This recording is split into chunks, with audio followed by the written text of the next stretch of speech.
ரிஷி, ஹாய்மா. என்ன ரிஷி, என்ன பண்ணணும்? மீன் பொரிக்கணும். சரி, அம்மா மசாலா போட்டுட்ருக்கேன். நீ என்ன பண்ணணும்? மசாலா மிக்ஸ் பண்ணணுமா? மசாலா மிக்ஸ் பண்ணணும். சரி பண்ணு. மசாலா மிக்ஸ் பண்ணும்போது எப்பயுமே பக்கத்தில் நின்று பார்த்துட்டே இருப்பான் ரிஷி.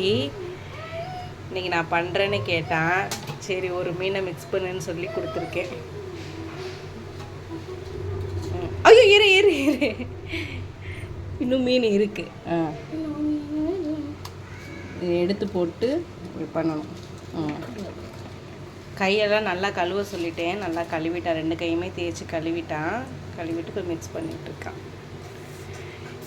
அது எப்படின்னா ஃப்ளூயண்ட்டாக நம்மளை மாதிரி சொல்ல மாட்டான். அம்மா நான் மிக்ஸ் பண்ணணும், எனக்கு கொடுங்க அப்படின்னு கேட்க மாட்டான். அம்மா, மீன், மசாலா இந்த மாதிரி பிட்டு பிட்டாக பேசுவான். அதை அம்மா பண்ணிக்கிறேன். போதுமா? அது குழம்புக்கு போடுறதுக்கு. சரி, பாய் சொல்லிடுற வீடியோ பார்க்குறவங்களுக்கு. ஓகே.